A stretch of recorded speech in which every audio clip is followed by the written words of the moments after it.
Hello hi welcome back to gold channel. இன்றைக்கி வந்துட்டு தங்கம் மற்றும் வெள்ளியோட விலை வந்து நம்ம பார்த்துருந்தோம். காலையிலேயே தங்கம் மற்றும் வெள்ளி இரண்டுமே வந்து புதிய உச்சத்தை வந்து இன்றைக்கி எட்டி இருக்குது. ஸோ 22 கேரட் ஆபரண தங்கம் ஒரு கிராமுக்கு 85 ரூபா அதிகரித்து ஒரு சவரனுக்கு 680 ரூபா அதிகரிச்சிருந்துச்சு. இன்றைக்கி 9705 ரூபான்னு விற்பனை ஆகிட்டு வருது. ஸோ இப்படிப்பட்ட சூழ்நிலையில் இப்போதைய நிலவரம் எப்படி இருக்குது, தங்கத்தோட விலை சர்வதேச அளவில் எப்படி இருக்குது அப்படின்னு பார்த்தீங்கன்னா, சர்வதேச அளவில் பெரிய அளவில் மாற்றம் இல்லை, சின்ன அப் அண்ட் டவுன் தான் இருக்குது. ஸோ பெரிய அளவிலான மாற்றம் ஏதும் இல்லை. அதே மாதிரி US டாலருக்கு நிகரான இந்திய ரூபாயோட மதிப்பிலையும் வந்து பெருசாக மாற்றம் ஏதும் இல்லை.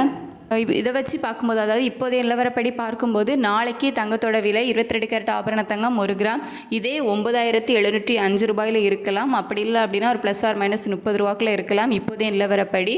ஸோ இப்போ ஏன்னா சர்வதேச அளவுலையும் பெரிய மாற்றம் இல்லை, நம்ம இந்திய ரூபாயோட மதிப்பிலையும் வந்துட்டு பெரிய மாற்றம் ஏதும் இல்லாத காரணத்தினால ஒரு ப்ளஸ் ஆர் மைனஸ் 30 ரூபாய்க்குள்ள இருப்பதற்கான வாய்ப்புகள் இருக்குது. ஆனால் நமக்கு வந்து ரேட்டு வந்து நாளை காலையில் மாற்றுறதுக்கு இன்னும் ஏகப்பட்ட டைம் இருக்குது.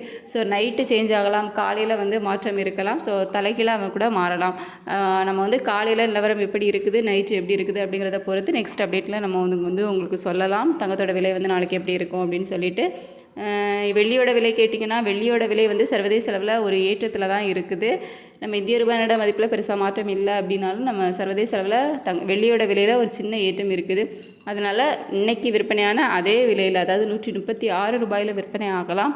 அப்படி இல்லை அப்படின்னா 1 ரூபாய் அதிகரிப்பதற்கான வாய்ப்புகள் தான் இருக்குது.